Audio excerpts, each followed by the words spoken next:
Bonjour à tous, donc je me présente, moi c'est Victoire, aka Victamine sur le forum, donc je serai une de vos trois tutrices d'histologie pour le semestre. Vous retrouverez également Charlotte, aka Huguette sur le forum, et Hotman, aka Otiplouf sur le forum.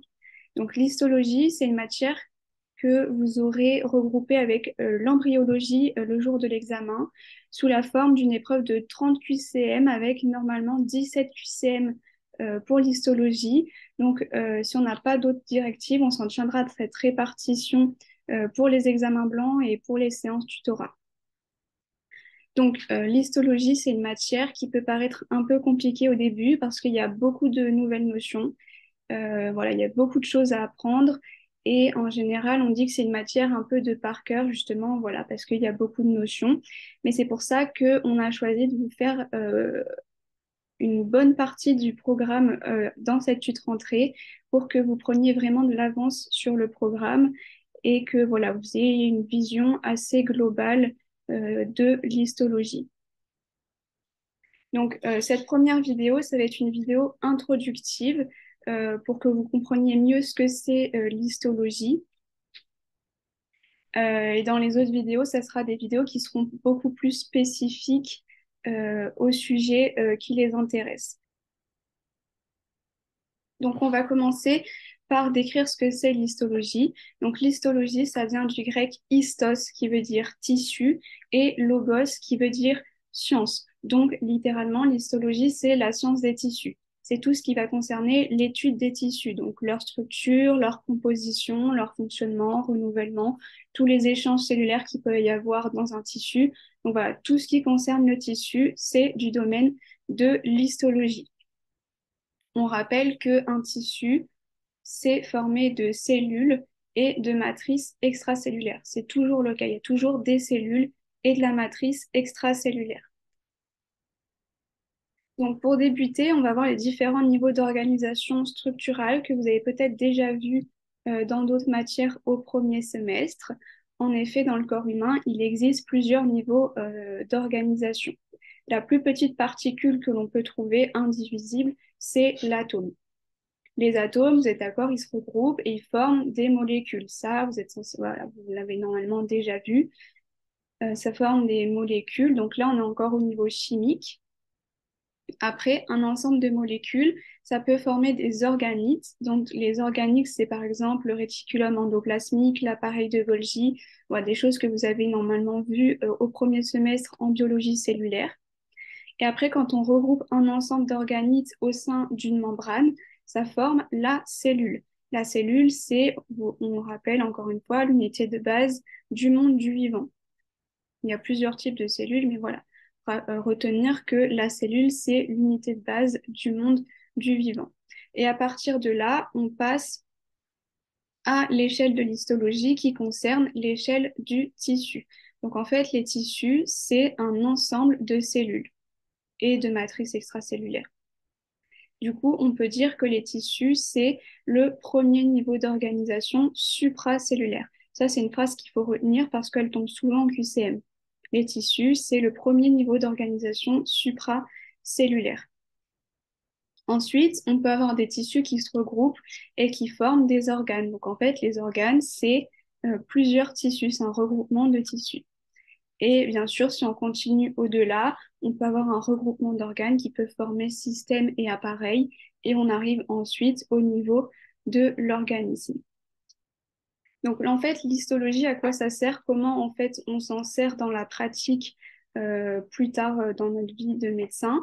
Donc comme c'est l'étude des tissus, c'est tout ce qui va nous servir à observer les tissus pour voir si éventuellement il y a des pathologies. Par exemple, si on suspecte un cancer, on peut faire une étude histologique pour voir si le tissu est sain ou pathologique et dans quel cas on pourra par exemple diagnostiquer un cancer.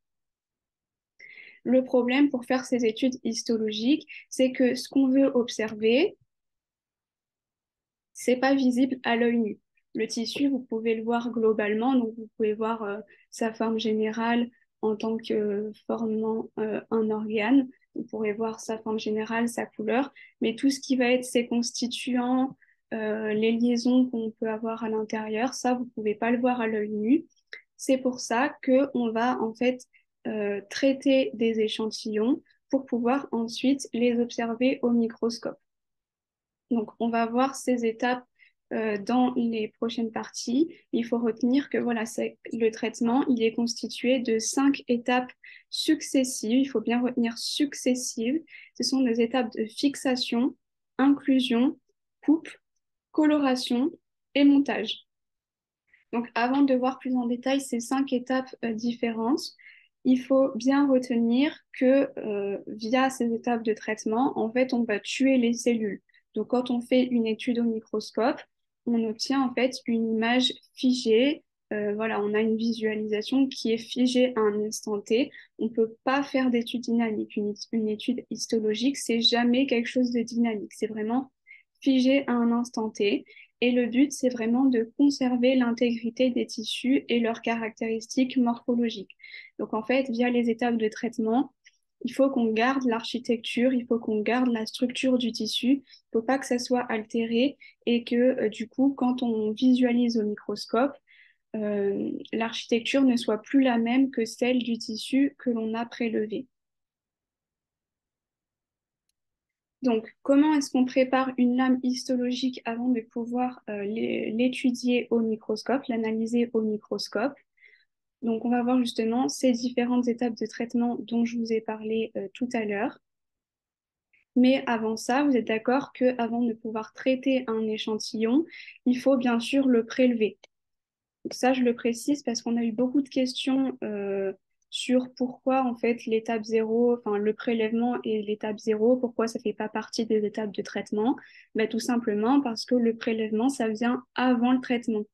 Le prélèvement, c'est pas une étape du traitement. On a besoin de prélever notre échantillon avant de pouvoir le traiter. Donc, on considère que c'est l'étape zéro.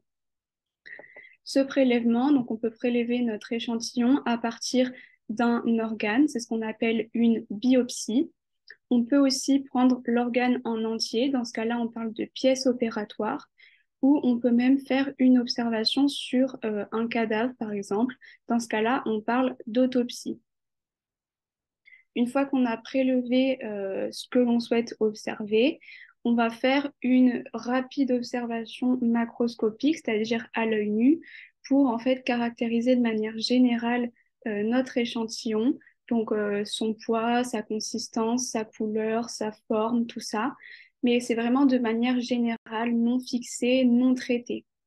Et après, une fois que ça c'est fait, on va pouvoir envoyer notre échantillon au laboratoire pour commencer les étapes de traitement avec la première étape qui est l'étape de fixation. Donc on parle de fixation au formol ou au paraformaldéhyde. Ça, ce sont en fait les agents chimiques qui vont fixer notre échantillon. Le but de cette étape de fixation, c'est d'immobiliser les constituants cellulaires. En fait, on veut figer nos cellules pour pas que ça bouge et pour éviter qu'il y ait une autolyse cellulaire, c'est-à-dire que la cellule, en fait, elle se détruise elle-même, pour éviter également qu'il y ait une putréfaction de micro-organismes, en gros que le tissu pourrisse. Et donc, on utilise voilà, ces agents chimiques pour fixer le formol et le paraformaldéhyde. Le volume de ces agents fixateurs, ça dépendra du volume de l'échantillon que l'on souhaite fixer. Donc la deuxième étape pour obtenir notre lame histologique, c'est l'inclusion en paraffine. Le but ici, c'est de donner une certaine consistance à notre échantillon. Donc en fait, le but, c'est de durcir notre échantillon pour qu'on puisse ensuite réaliser l'étape suivante, qui est l'étape de coupe. Le problème avec la paraffine, c'est qu'elle n'est pas miscible avec l'eau. La paraffine est hydrophobe. Du coup, avant de pouvoir faire cette inclusion, il va falloir qu'on déshydrate notre échantillon. Et cela, ça se fait par plusieurs étapes. On commence par remplacer l'eau par de l'alcool. Ensuite, l'alcool est remplacé par un solvant organique dans lequel la paraffine est miscible. C'est ce qu'on appelle la clarification. Et finalement, notre solvant est remplacé par la paraffine et on n'a plus qu'à laisser sécher pour que ça se solidifie, que ça se rigidifie et qu'on puisse passer à l'étape d'après. Donc l'étape d'après qui est l'étape de coupe. Les coupes, en fait, elles se réalisent grâce à une machine qu'on appelle le microtome. Donc, le microtome, c'est vraiment l'instrument qui permet de réaliser des coupes. Ces coupes, il faut qu'elles soient assez fines. On parle de coupes de 2 à 5 microns. En fait, il faut qu'elles soient fines pour qu'elles laissent passer la lumière lors de l'observation au microscope et qu'on puisse visualiser notre tissu. Donc, une fois que ces coupes sont faites, c'est déposé sur des lames de verre et on obtient des lames, enfin voilà, des lames blanches, c'est-à-dire non colorées, puisque c'est la coloration, c'est l'étape qui vient juste après. Donc, l'étape de coloration, c'est ce qui va permettre, comme son nom l'indique, de colorer notre coupe, notre lame, pour pouvoir en fait distinguer les différents constituants. Si on n'avait pas l'étape de coloration, en fait, tout serait blanc et on ne pourrait pas distinguer telle cellule de telle autre cellule, telle cellule de telle jonction ou par rapport à la matrice. Voilà, donc les colorants, c'est vraiment ce qui va permettre de distinguer les différents constituants de notre échantillon. Encore un souci, c'est que, on va le voir juste après, mais les colorants, ce sont des solutions aqueuses eau. On rappelle, paraffine, elle n'aime pas l'eau. Du coup, avant de pouvoir faire cette étape de coloration, il va falloir qu'on déparaffine, qu'on réhydrate notre tissu avant de pouvoir être coloré. Et enfin, une fois que ces étapes de coloration sont faites, on n'a plus qu'à faire l'étape de montage qui est simplement en fait protéger notre échantillon en mettant une résine ou une petite lamelle de verre sur notre lame avant de pouvoir le positionner sur le microscope et pouvoir observer notre échantillon. Donc, on revient sur l'étape de coloration qui est assez importante. Le colorant, qu'est-ce que c'est? Comme je vous l'ai dit, le colorant, c'est une solution aqueuse. Eau, c'est pour ça qu'on doit déparaffiner. C'est une solution aqueuse qui est composée d'un groupement chromophore. Donc, le groupement chromophore, c'est celui qui va apporter la couleur. Et on a également un groupement oxochrome qui, lui, en fait, le groupement oxochrome, c'est le groupement qui est ionisé et qui va permettre de se fixer aux molécules. Donc, comme on dit ionisé, ça veut dire que la fixation se fait selon les charges. On rappelle que ce sont les charges de signes opposés qui s'attirent. Donc, les colorants basiques colorent les composants acides et vice-versa. Donc là, ce qui est hyper important à retenir, et ça, c'est vraiment quelque chose qui tombe, c'est que le colorant, c'est pas spécifique d'un type de molécule, mais c'est spécifique d'un type de charge électrique. Ça, c'est vraiment hyper important, c'est la base. Donc des colorants, il en existe des centaines. Voilà, il y a plein de colorants différents qui existent. Mais pour ce cours, on se contentera des colorations classiques, celles qu'on utilise le plus. Donc celle vraiment à la base de la base, c'est la coloration hématoxyline éosine. La coloration HE, c'est vraiment celle qu'on utilise pratiquement, enfin voilà, celle qu'on utilise le plus souvent. Donc, on se rappelle, les colorants basiques colorent les composants acides. Donc, l'hématoxyline, c'est un colorant basique qui va donc colorer des composants acides, notamment les acides nucléiques. Acides nucléiques, on se rappelle de la biomol, c'est ce qu'on a dans le noyau.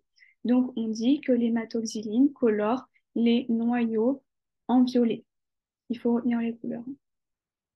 L'éosine, qui est utilisé en collaboration avec l'hématoxyline, c'est un colorant qui, lui, est acide. Donc, on se rappelle, ça va colorer un composant basique. Qu'est-ce qui est basique dans une cellule? Les protéines. Les protéines qu'on trouve sous forme de fibres dans le cytoplasme. Donc, l'éosine colore le cytoplasme en rose. En plus de cette coloration classique, souvent on peut utiliser un autre colorant qui est le safran pour distinguer plus de composés. Donc le safran, lui, il va colorer spécifiquement le collagène, donc la matrice extracellulaire, en couleur safran, donc jaune-orangé. Et enfin, autre coloration classique qui est aussi quand même pas mal utilisée, surtout pour détecter les pathologies cardiaques, hépatiques et rénales, c'est le colorant trichrome de Masson. Donc, comme son nom l'indique, le trichrome de Masson, en fait, c'est un assemblage de trois colorants, d'où trichrome, trois couleurs. Donc, il va colorer notamment les noyaux en noir, le collagène en vert et les muscles qui sont du coup dans la matrice en rouge. Donc voilà, bien distinguer que dans le trichrome de Masson, le collagène est en vert, alors que dans la coloration HES, le collagène est en jaune orangé. Petite partie pour que vous distinguiez les différents types de microscopes. Donc en fait, à l'œil nu, on peut voir jusqu'à 0,2 mm. Au-delà, on ne pourra pas distinguer des objets qui sont plus proches que ça. C'est pour ça qu'il existe des microscopes pour pouvoir voir des choses beaucoup plus petites, notamment le microscope optique qui nous permet d'aller jusqu'à 0,2 micromètres, ce qui correspond à 200 nanomètres. Et si on veut aller encore plus loin, on a le microscope électronique qui lui peut aller jusqu'à 0,2 nanomètres. Donc ça, c'est les résolutions. Voilà, sur ce diapo, ce qu'il faut retenir, c'est ça, les résolutions. Donc, la résolution, c'est la capacité à distinguer deux objets très proches, deux objets contigus. Cette phrase-là, elle est aussi à retenir. Le microscope, il doit être sensible. Donc ça, sensible, c'est lié aux résolutions, hein, capacité à distinguer des objets de manière très petite. Et l'image, elle doit être contrastée, notamment avec l'ajout de colorants qui permet de distinguer les différents composants. Et enfin, on termine sur cette dernière partie qui présente un peu tout le programme d'histologie, donc la classification des tissus. En histologie, on peut classer les tissus en quatre groupes. Un groupe qui regroupe les tissus épithéliaux. Donc les tissus épithéliaux, c'est tout ce qui va être à la surface de l'organisme, qui va tapisser les cavités, et c'est tout ce qui sert en fait au transport, à l'absorption, sécrétion de substances. Donc un épithélium que vous connaissez, par exemple, c'est l'épiderme. Deuxième groupe, c'est les tissus conjonctifs, tissus de soutien. Ça, c'est vraiment un groupe très global qui regroupe en fait plein de sous-groupes. Donc les tissus conjonctifs, c'est ce qui va permettre en fait de mettre en contact des structures de l'organisme, de stocker des substances, de transporter des substances. Donc c'est par exemple tout ce qui est cartilage, os, ligaments, tendons et même sang. Donc dans la prochaine vidéo, je vous ferai justement une description des tissus conjonctifs de manière générale.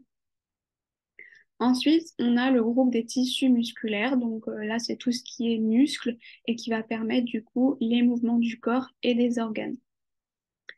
Et enfin, le dernier groupe qu'on a, c'est le groupe des tissus nerveux. Donc c'est tout ce qui va permettre le recueil, traitement, stockage des informations pour ensuite commander les fonctions des organes.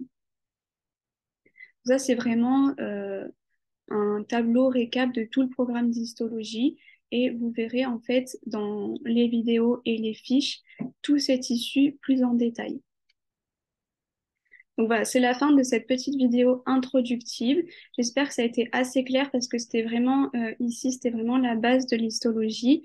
Dans les prochaines vidéos, on rentrera beaucoup plus spécifiquement dans un type de tissu, notamment les tissus conjonctifs. Donc voilà, on s'arrête aujourd'hui pour cette vidéo et puis on se retrouve dans la prochaine pour de nouveaux secrets d'histo.